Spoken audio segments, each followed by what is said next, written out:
You want to know what failure really looks like? It's not dramatic, it's erosion. I dropped out of college and never went back. And look, it wasn't because I didn't care about my future, but because every path laid out for me felt like a slow suicide. I have never been afraid of working hard my entire life, but I've always feared sleepwalking through life. Sleepwalking through a life that looked successful on paper, but felt empty in my soul. And when you walk away from the system, people don't just question your decision, they question your sanity. They question your judgment, and they question you as a person. Look, my friends collected degrees. I was literally collecting doubt from everybody around me. What's your backup plan? You'll be serving coffee at 30. McDonald's is still hiring. Do you know how hard it is out there without a degree? For years, I have carried this fear like a monkey on my back. I literally watched classmates and friends graduate, get hired, climb the corporate ladder. I told myself I was the cautionary tale parents warn their kids about. The idiot that didn't graduate. But here's what nobody tells you. Nobody tells you this about fear. It doesn't appear when you play it safe. It just changes costumes. It becomes shame.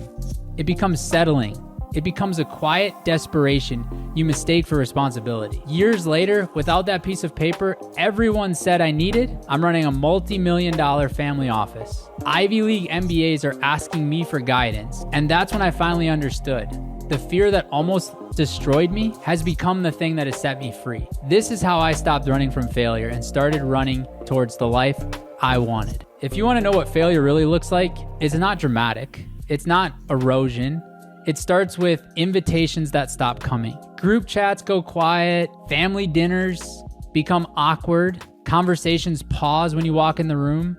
It's watching everyone else's life unfold on social media while yours feels frozen. I wasn't just unemployed, I was unemployable, not just behind everyone else. And after I dropped out, I told myself I just needed time to figure things out. The shame doesn't announce itself. It seeps through cracks of your confidence until you start believing the story everyone else is telling you about your life. Maybe they were right. Maybe I don't have what it takes. Maybe I quit because deep down I knew I would fail anyway. And here's the part that literally almost broke me. Part of me was scared, not just of failing at college, but of succeeding at something I hated and waking up at 40 with a corner office and my soul missing. So I literally walked away. I dropped out. And then came the silence that follows every leap on your path. The deafening quiet when you realize you are completely, utterly alone with the choice you've made. Facebook becomes your personal hell. Every post felt like a reminder of what I wasn't accomplishing. Every excited to announce was another confirmation that I was the one who didn't make it. I literally remember one particular night. I was sitting in my apartment. We were in Maryland. It was 2 a.m. And I was scrolling through all these success stories of people I used to sit next to in class or play soccer with. The question that kept circling was, did I throw away my entire future? But here's what I discovered in that darkness. When you strip away all of the external validation, all the prescribed paths, all of the should-haves, all of the supposed tos, what's left isn't just emptiness. It's clarity. It's brutal, uncomfortable, life-changing clarity. I didn't want the life everyone else was building. I wanted to build something that made me feel like me, that was mine, even if I had no idea what that looked like. The shift didn't happen with a light bulb moment. It happened with a single question that kept me awake. What if this isn't the end of my story? What if this is where it actually begins? Those questions didn't just give me answers. They gave me permission to start moving again. So I did what people with nothing left to lose do. I started saying yes to everything. I said yes to things that scared me. I said yes to moving across the country with my girlfriend, who's now my wife. I said yes to a position I was not qualified for that paid me $25,000 a year. I said yes to Austin, Texas. I didn't have a resume, but I did have curiosity and the kind of hunger that only comes from having your back against the wall. Each yes built more and more momentum. A small business project became operations management. Operations led to strategy, and strategy became an opportunity that changed everything. I have enough for a lifetime. I need someone to run my family office, someone who thinks differently and cares deeply. I almost said no. The voice in my head was loud. Why would he want someone like me? And then I realized that voice had been making my decisions for years. And where had it gotten me? So I said yes. Yes to the responsibility I'd never held. Yes to the trust I hadn't earned. yet, but was determined to deserve. And suddenly, the people who once made me feel like an outsider, the MBA graduates, the credential collectors, were asking me what I thought. Not because I knew more on paper, but because I knew how to navigate uncertainty, how to make decisions without perfect information, how to lead when there's no playbook. That's when the shame finally cracked open. That's when I realized I wasn't the dropout who couldn't hack it.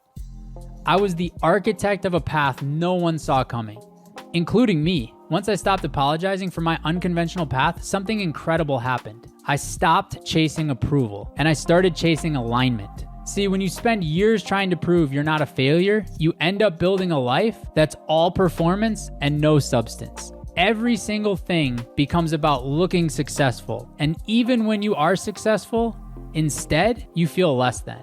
But when you finally let go of other people's definitions of what success truly looks like, you create space to define it for yourself. I stopped measuring my worth by traditional metrics, and I started measuring it by different questions. Do my decisions feel clean when no one's watching? Am I solving problems that truly matter? Do I respect the person I'm becoming? Am I building a life of memories not only for me and my family, but those around us? And today, I literally make high-stakes decisions every single day. I manage investment strategies, estate planning, business operations, but what I really do is help people navigate complexity without paralysis. Because I've been there. I've sat in the uncertainty, the fear, the what ifs. I know what it feels like when the path forward isn't clear. And here's what I've learned. Fear isn't the enemy of success. Fear is the currency of growth. Every decision that matters requires you to trade comfort for possibility. Every breakthrough demands that you walk through discomfort towards something better. The real transformation? Look, it isn't about conquering fear. It's about changing your relationship with it. Fear used to paralyze me. Now it guides me because I know that anything worth doing will require me to be afraid, and I have to do it anyway. If you take one thing from my story, let it be this. Stop asking, what if I fail? And start asking, what if I succeed beyond my wildest expectations? But I never try because I'm too afraid to find out. Most people aren't actually afraid of failure. They're afraid of leaving what feels safe, even when safety is slowly suffocating them. The truth, the biggest risk isn't failing. It's spending your entire life wondering what would have happened if you'd been brave enough to bet on yourself. That's why the wealthiest place on earth is the graveyard. So here's a challenge for you. Think about the decisions you've been avoiding, the change you know you need to make, but you literally keep postponing, the leap you want to take but you can't quite justify. Ask yourself, if I don't make this change, where will I be in 5 years? Will I be proud of the person I become? Or will I be filled with regret about the person I was too afraid to become? Most people realize their worst case scenario isn't failure, it's staying exactly where they are. Sit with that. Your worst case scenario is exactly where you are right now.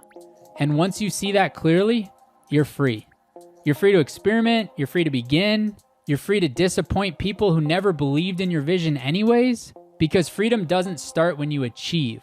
It starts the moment you stop letting fear make your most important decisions. And if you stay with me this long, here's what I want you to remember. The life you want, not the one you think you should want, but the one that makes you come alive, is on the other side of a decision. A decision to stop living in the shadow. A decision to stop living who you think you're supposed to be and start walking toward who you are actually. That job that's slowly killing your spirit, leave it. That relationship that feels more like obligation than love, end it. That dream you keep postponing, start today. Not next year when you have more money, not someday when you feel more prepared. Do it now while you still have time to become who you're meant to be. The future you want isn't waiting for permission from anyone else. It's waiting for permission from you. So give it. The world needs what you have to offer, but first, you need to be brave enough to offer it. Thanks so much for watching the video. If you found value in the concepts around failure, I suggest you go check out the interview I did with Jamie Gruber on my podcast, because we talk all about how failure causes paralysis in people's lives and how to avoid it.